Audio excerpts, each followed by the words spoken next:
প্রথম আলো ডেইলি স্টারে হামলা ও অগ্নিসংযোগের ঘটনায় সারা বিশ্বে বাংলাদেশের ভাবমূর্তি ক্ষুণ্ণ হয়েছে বলে মন্তব্য করেছেন বিএনপির স্থায়ী কমিটির সদস্য সালাউদ্দিন আহমদ। অন্তর্বর্তী সরকারের দুর্বলতার কারণে মপতন্ত্র প্রশ্রয় পেয়েছে এবং এটি কঠোর হাতে দমন করা প্রয়োজন বলে জানান তিনি।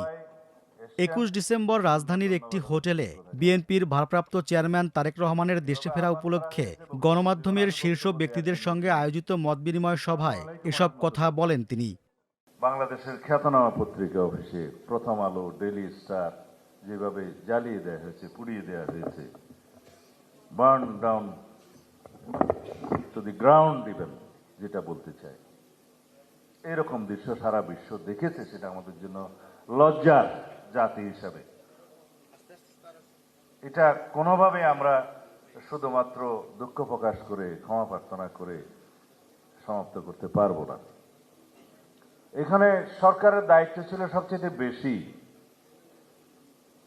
কারণ এরকম একটা প্রেডিকশন, একটা অনুমান ইন্টেলিজেন্স রিপোর্টে থাকে সব সময় যে এই ঘটনা এইভাবে হলে যদি তারপরে কি কি হতে পারে সেগুলো অনুমান করা হয়েছে। আমরাও জেনেছি সেই ইন্টেলিজেন্স রিপোর্ট, কিন্তু সেটা আমলে নেওয়া হলো না কেন?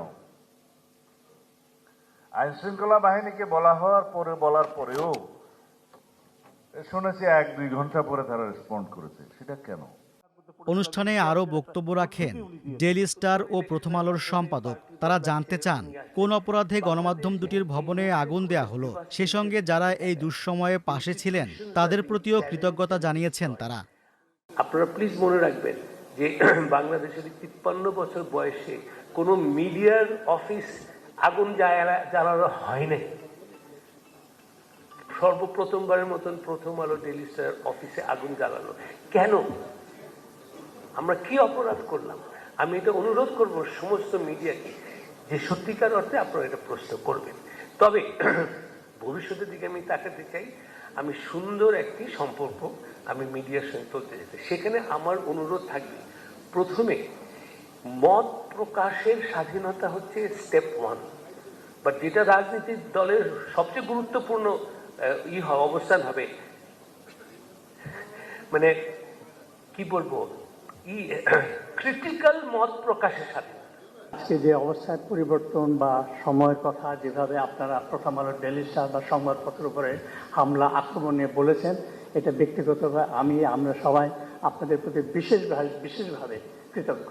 এই সংকটময় সময় আমাদের জন্য যখন একটা বড় দুর্যোগ, তখন আপনারা সবাই দলমত নির্বিশেষে সকল ধরনের পত্রিকা, সকল সাংবাদিক, সকল ইউনিয়ন, সকল আমাদের প্রেস ক্লাব আমাদের সাথে দাঁড়িয়েছে। এটা একটা বড়, আমি মনে করি যে এই প্রকাশটাও আমাদের সংবাদপত্র বা ভবিষ্যৎ সংবাদপত্রের সম্ভাবনা, গণতন্ত্রের সম্ভাবনা নিয়ে খুব ভালো একটা ক্ষেত্র জায়গা তৈরি হয়েছে।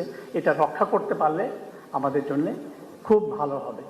অনুষ্ঠানে আরও বক্তব্য রাখেন গণমাধ্যম সংস্কার কমিশনের প্রধান কামাল আহমেদ ও বিএনপির সিনিয়র যুগ্ম মহাসচিব অ্যাডভোকেট রুহুল কবির রিজভী সহ বিভিন্ন গণমাধ্যমের সম্পাদকেরা।